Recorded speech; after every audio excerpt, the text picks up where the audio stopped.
अल इस्लाम हज़रत अल्लामा ज़फ़र अहमद उस्मानी रहमतुल्लाह अलैह फरमाते हैं कि मैं उस ज़माना में हज के बाद मदीना मनूरा गया। हम लोगों ने खाना खाने के बाद दस्तरख़वान को लेकर एक ढेर पर झाड़ दिया ताकि रोटी के बच्चे टुकड़ों और हड्डियों को जानवर खा जाएं।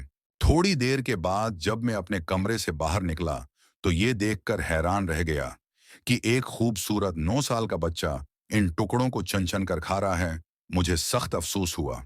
बच्चे को साथ लेकर क़ियाम गाह में आया और उसे पेट भर के खाना खिलाया, क्योंकि मैं ऐसी हस्ती के शहर में था जो गरीबों का वाली और गुलामों का मोटी था। मेरे उस बर्ताव को देखकर बच्चा बेहद मुतासिर हुआ। मैंने चलते वक्त उससे कहा कि बेटे तुम्हारे वालिद क्या करते हैं? उसने कहा मैं यतीम हूँ। मैंने कहा बेटे मेरे साथ हिंदुस्तान चलोगे? वहां मैं तुमको अच्छे अच्छे खाने खिलाऊंगा, अमदा अमदा कपड़े पहनाऊंगा, अपने मदार से मैं तालीम दूंगा। जब तुम आलम फाजिल हो जाओगे तो मैं खुद तुमको यहाँ लेकर आऊंगा और तुम्हें तुम्हारी वालदा के स्पर्द कर दूंगा। तुम जाओ अपनी वालदा से इजाजत लेकर आओ। लड़का बहुत खुश हुआ और अछलता कूदता अपनी वालदा के पास वापस गया। वो बेचारी बीवा दूसरे बच्चों के अखराजात से पहले ही परेशान थी। उसने फौरा इजाजत दे दी। बच्चा फौरा आया और मौलाना को बताया कि मैं आपके साथ जाऊंगा। मेरी माँ ने इजाजत दे दी है। फिर पूछने लगा कि आपके शहर में अपने मिलते हैं। मौलाना उस्मानी ने बताया ये सारी चीजें वाफिर मिकदार में तुम्हें मिलेंगी।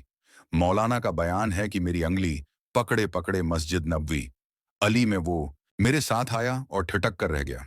सरकारी दो आलम सल्लल्लाहु अलैहि वसल्लम के रोजा मुबारक को देखा और मस्जिद के दरवाजे को और पूछा क्या कि बाबा ये दरवाजा और रोजा भी वहां मिलेगा?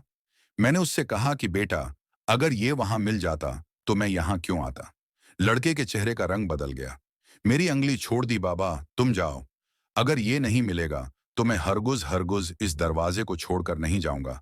भूखा रहूंगा, प्यासा रहूंगा। इस दरवाजा को देखकर मैं अपनी भूख और प्यास बुझाता रहूंगा, जिस तरह आज तक बुझाता रहा हूं।